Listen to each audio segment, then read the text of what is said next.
Welcome to the Happiness Drive Success podcast, brought to you by Motivate Coaching, the multidiscipline practice for extraordinary people.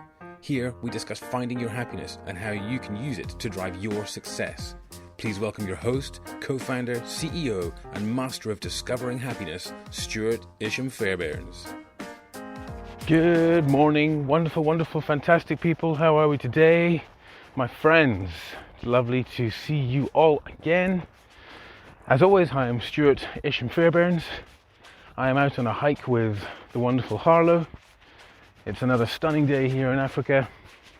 It's very still. It's one of those winter mornings where it's just the air is just crisp and still and beautiful.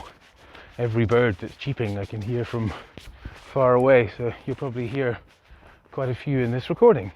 So enjoy that.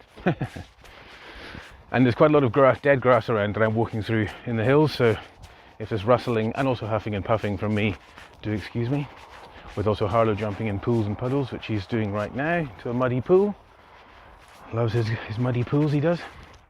So I wanted to share with you something that just was actually shared with me in a simple sort of comment moment. And it just really struck a chord with me. And I just thought that's just so fantastic. It's just so simple and wonderful. And I've got to share it with all of my wonderful listeners out there and share it with you so that we can all benefit.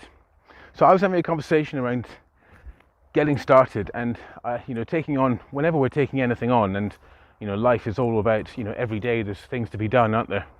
And when we're looking to achieve something, especially within our own motivation, i.e. we're not being told to do it, it's not something at work that we have to do, it's not an assignment, it's something that we set for ourselves, and it's how to keep yourself motivated to make it happen.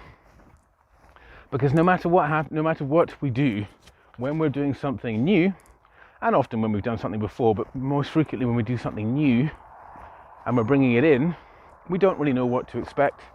We see the results that we want, thus we're doing what we're doing, but they can sometimes feel a little bit far away. And it's how to keep motivated, and it's how to keep going when ... drum roll please, when we come up against something that is hard and we don't know how to do. And this is where, I don't know about you guys, but I find myself there quite frequently. But what I have realized is that I'm making goals in my life and wanting to do things, and I'm not, throughout my life for a long time, I didn't sort of actively set out and make goals. It was just, I wanted to be fitter, I wanted to be more wealthy or more knowledgeable in an area or something. And you kind of set out, but as soon as it kind of gets hard, it's like I'll stick with it for a bit, but like, this isn't for me anymore. And then we walk away from it. And I think if all of us reflect on our lives, we could probably pick out lots of areas where we've done that. Tried something, not for me, I'm off. But what we tell ourselves is, it's not for me, as in, I'm not that kind of person, it's not really what I want to do. But we end up limiting ourselves because actually, most of the times, it just got a little bit hard, or we weren't sure how to do it fully. We didn't want to get embarrassed, peer pressure, all of these wonderful things that come at us all. And then these seemingly small moments can actually build regret, guilt, even depression. And then, leading up to it can create anxiety, all sorts of things. And it can really knock us down. And I've spent a lot of time chatting with clients in these kind of positions, and you just feel like you're in this kind of swirling whirlwind of loss and lacking and inability, and leads to all sorts of imposter syndrome, and I'm not good enough, and I'll never succeed, and I can't do it. And it's really interesting. I was having this conversation with a colleague, and exploring this area, this what's going on here. And he said to me, just in a sort of calm moment, it's like, well, the way I live my life, and he's quite a go-getter, hyperactive person, so I love chatting with him, and I've got so many friends and colleagues and coaches and otherwise who I chat with, because it gives you such a rounded experience. If you chat with one person about something, you get a perspective, and another person you get different, and it can be a really great way to explore topics. Anyway, so he says to me, when I don't know how to do something, I recognize it, and I've taught myself how to recognize the fact that that's what's going on. And then I just go on an absolute mission to learn it. I was just like, okay, interesting. So my first thought was, interestingly, my sort of unconscious thought process when I think about it now was, yeah, but you're a hyperactive person and you're just constant go-getter person. You're the kind of person that does that. That's your kind of thing. But again, hey, we've just discussed this, haven't we? It's exactly where that is a self-preservation tactic. Because what probably happened in a scenario where I was doing something and found it hard, I decided it wasn't for me, and the people who carried on with it, it was just for them. They have a natural inclination towards it. Now, there is obviously some differences between us and other people through our upbringings, our educations, the way we think. Chances are those people who carried on just learnt more about it, or weren't so anxiety driven or fearful of pushing through with that particular activity or whatever it may be. The difference there, the opportunity there, is when you don't know. And when I was chatting with my colleague, this was something that was getting him super frustrated because he should be good at it in his own mind. He's like, I should be able to. There's that should word we've talked about, dangerous word. But it's more, he was saying, what dawned on him was he could be good at it by learning. So in this particular instance, it was about a sport, and he was very frustrated that he wasn't smashing it out the park. I was about to say literally, but not really. Different kind of game. But but he's just getting very frustrated by it. So he went out and got a trainer, specifically on this thing. And it's not like this activity is not pivotal to his life in any way, shape or form. He's a very successful entrepreneur and has a very large business which is doing exceptionally well. And you know, he supports and touches a lot of lives. And by doing this exercise, it's not going to change the business in any way. Or, ... is it? Because what he's actually doing is he's allowing himself to believe and to see, not just believe, but to see that he really can achieve anything. Because if you come up against something and you feel like it's not for me, or I just can't do it, I don't have the natural talent for it, or I tried it before, or I'm too afraid to try it, how about just going and learning a bit about it? Go and find someone else who's interested in it. Get a trainer like he did. Spend some time researching, because what you'll end up doing is changing everything in your life. Because you're going to start believing that you can, not you can't. Your limitations, when they come up, you'll go, oh, hello. Well, let's see if we can push that a bit further. Let's see if we can change this limitation to a skill, a talent. We've all learnt things over the years. We've all grown as people. We've all learnt things we might not want to learn. We've learnt things that we really want to learn. What's the one thing, 2 things, 5 things that you really want to do in your life? Learn how to fly, deep sea dive, kayak through rivers, start a business. You know, it's amazing if you look at the amount of entrepreneurs out there. There are a lot of entrepreneurs out there, but there are a lot more people out there than there are entrepreneurs. And there are a lot more people out there who would love to be entrepreneurs, but don't think it's for them. Haven't got what it takes, don't have the salt. I don't agree. I think you do. You just got to have a look at what being an entrepreneur means to you. And the best way to do it is just get started. You want to learn how to play tennis? Sign yourself up. Of course you're going to have to learn, it's going to be hard. Again, we use the analogy of learning how to drive a lot, because it's a powerful one.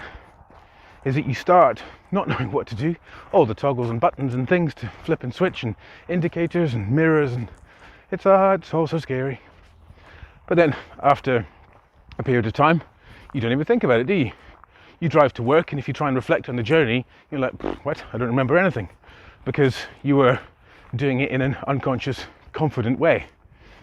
It's the same thing. And you look at anyone, you look at Lewis Hamilton driving Formula 1. Do you think the first time he sat in a go-kart or a racing car, he was like, right, I'm going to win. This is it. Of course not. Had to train. But it's about finding the information. So that simple little thing that he said to me, which is that the example was like getting so frustrated not being able to smash this game, and I believed I should be able to. So he changed it to, I can win. I can do this. I just need to learn how to do it. I need to be patient with myself, and I need to just allow myself to learn this skill, this technique. You know, our bodies need to get into the right shape, the right muscles. Our brains, our minds need to be firing the right way for us to pick things up as fast as possible. Our emotions need to be stable. We need to feel confident. We need to feel comfortable. We need to be prepared to be vulnerable, to learn, being open to it.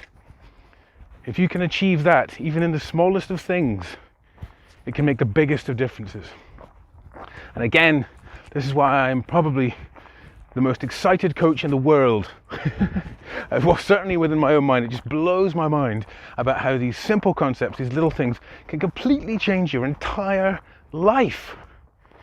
I mean, and it's not just about stopping and being grateful for what you have in your life. Yes, this is all important and it all feeds into it, but we're looking at you smashing your dreams, you knocking goals out of the park, you getting closer and closer to the life you want to live, the life you dream of. And if you say to yourself, it's not for me, I don't have the skills, or I don't have the smarts, I don't have this, or I don't have that, I call BS. I'm sorry. You just got to go out and learn it. Because if you do, every single thing that you learn is another key to another door, and you get further forwards. But if you're not spending the time on helping grow yourself, develop yourself, thinking about what it is that you want and the steps to getting it, you are going to stay where you are. You're not going to get those goals. And that's just too sad to think about, because you're just going to live and be frustrated. If you don't want to bother and you're happy where you are, then by all means. But there's a reason why you're listening to this podcast. There's a reason why you reach out and have the conversations that you do with yourself, with others. There are questions that you ask that many other people don't ask. And that alone is an indication that you want to be able to find out how you can get more out of your life, whatever that may be. So, ladies and gents, have a think today about an area that you would love to do, something you would love to learn. And you might come up with lots of barriers. I mean, the examples I gave before, like learning to fly and all these things, obviously there's money involved there. So if you come up with, you want to learn to fly, or you want to, learn how to be a Formula One driver, that's all lovely. Build up to it. To start with, there's going to be some other things that you would like to learn. Have you ever wanted to learn how to make a souffle? Or a wicker chair? Or whatever it may be. Arrange flowers, I don't know, whatever it is that it is for you. What have you wanted to learn how to do? Have you ever wanted to learn how to give speeches? How to present well? So all of these things are very tangible. You can, who do you know that makes wicker baskets? If no one, Google it. You've got YouTube right there. Who do you know that presents really well? Go and speak with them. You want to learn how to use Excel? Find someone who loves Excel. They're everywhere. I'm one of them. But get started somewhere. Start small, build yourself up. This is how everything works. If you want to have a business, you don't start massive. You start small. You start putting the building blocks together. So find out that knowledge you need to learn and make it happen. So just to round off here, to finish off, the experience for me, I've built a number of businesses over the years, and then generally I've been building businesses for other people, which is fine and it's great and I really enjoy it. What happened a number of years ago, more recent years, is I was building a business for myself. And the irony upon ironies is that I've built businesses before, but the second I was building one for myself, I just found it incredibly difficult. And it was, what do I need to do first? And it just felt overwhelming, and it didn't feel this way before. And also, a large part of the reason was because I was doing it completely alone. I had no support. I had no teams. It's me, just me. And I had to do everything, and it just felt so overwhelming. And when I had this conversation with my colleague, what it made me realize was, it's not about trying to do this overnight. There's not a clock ticking. Obviously, I want things to be moving forwards, but it's really looking at what it is I need to do. So reaching out to people who have done it for themselves, who have built their own businesses, helped me really understand the best building blocks. And I actually went out and got a business coach, and I've just seen success upon success, which is fantastic. So it's absolutely possible. Fill the gaps in your knowledge. If you don't know how to play a ball game, learn how to play the ball game. I love it. It was a simple piece of advice, but it's just got so much knock-on effect. So have a think about those areas in your life or an area, and just reach out. Start the process and expect that it's going to be hard. It's something you don't know. As with learning to drive, it takes some time. Put in the effort, before you know it, you'll be driving, or you'll be doing the presenting or making wicker chairs without even thinking about it. And who knows what will then come from that. Just by starting a perpetual motion, you will start to then see rewards that come from that, and things that you can't even imagine right now. Just go for it. Ladies and gents, thank you so much for listening. Come and join us on the Facebook page. If you search for Join Your Happy Place, we're all in there, including myself. And you can come to the website, which is motivate-coaching.com. And if you want to book a session with me and delve deeper into these wonderful concepts and how we can get your life soaring towards your dreams, skyrocketing, there's a button on the homepage where you can book a session. It takes you to my personal calendar and we will have a chat. Ladies and gents, thank you so much for tuning in. As always, I look forward very much to our next chat, and have a top banana day. Thanks so much for listening. If you're interested in learning more, go to the Motivate website at www.motivate-coaching.com. If you'd like to get in touch with Stuart directly, you can get him at Stuart, spelled S-T-U-A-R-T, at motivate-coaching.com. Thanks so much for joining us, and remember, your happiness drives your success. See you next time, folks.